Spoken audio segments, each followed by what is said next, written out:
Professor Schwab, thank you very much for talking to NDTV. It's a pleasure to have an interaction with you. Tell us about this World Economic Forum and the India Summit that we are having today. What are the key issues that you think will be important and will be discussed here? We are looking here, of course, at the reform strategies of India. India is very much in the global news because it has achieved extraordinary high growth rate, extraordinarily high in comparison to other countries. So we are here to discuss not only what has achieved, but what the next steps should be. You've just had your interaction with the finance minister here in India.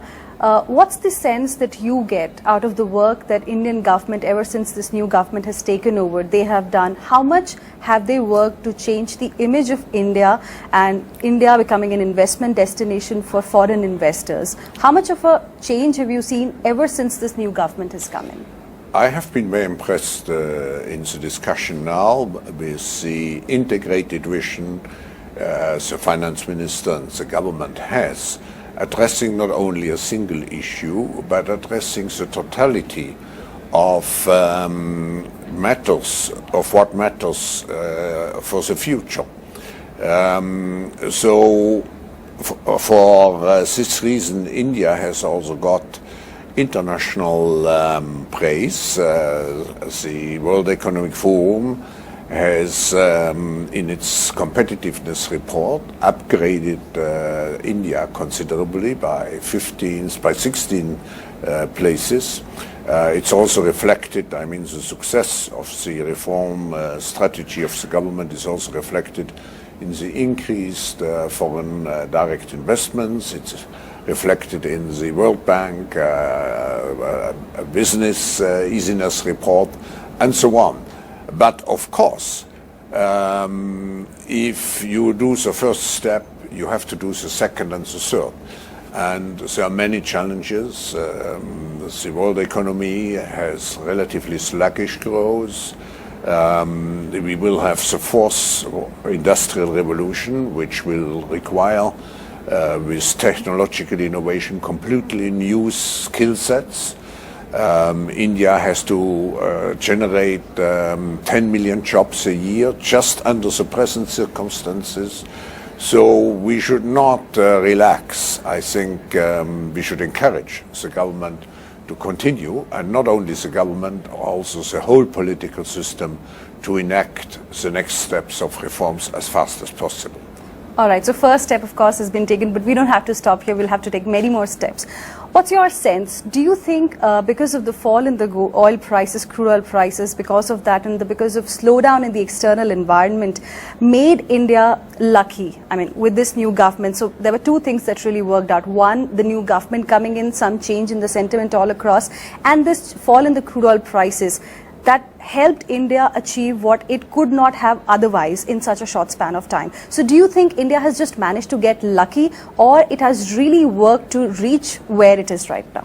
No, you have to see it in the global context because every oil and energy consuming country is as lucky as India is, but India, in a combination of reforms and positive external circumstances, I think created a situation where the country grew faster than others. And I would say we have also a negative factor, which is the sluggish economic environment, which will accompany us for quite some years to come. What's your sense as far as the US Fed rate hike is concerned? Something you asked the minister as well. What's your sense? How soon do you see that really happening? And what kind of a ripple effect do you see because of that US Fed rate hike on the other emerging economies like India? I'm not a prophet, but I think there is a consensus among many observers that the Fed hike may come in December. I think it is already integrated into the market expectations, so I do not foresee too much turmoil. I foresee, particularly for India, not too many negative consequences, because one of the achievements of the government and of the finance minister is to put the house, the macroeconomic house, into a better shape over the last 18 months or so. So I feel we have to live through many crises in the future. This will be just one of several. Right.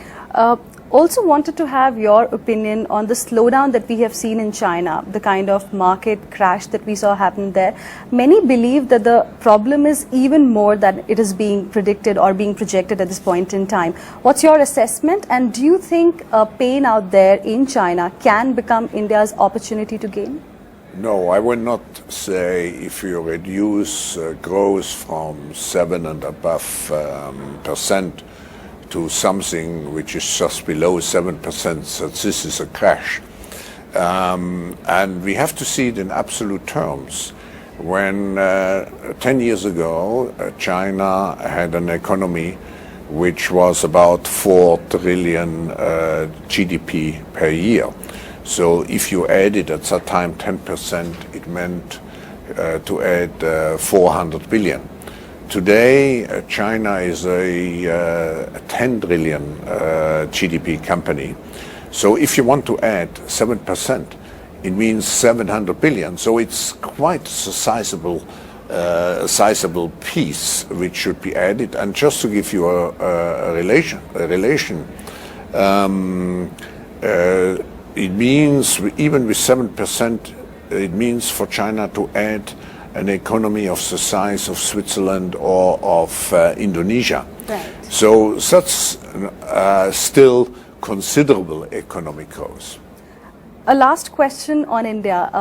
As the minister also spoke about how public investment here has picked up, but private investment is something which is still lagging behind.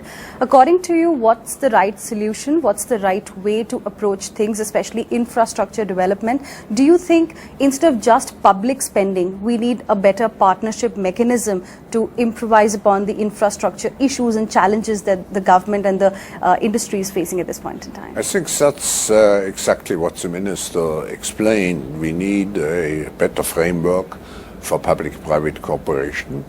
But when you talk about infrastructure investment, I think what is very relevant is the long-term interest rate expectation.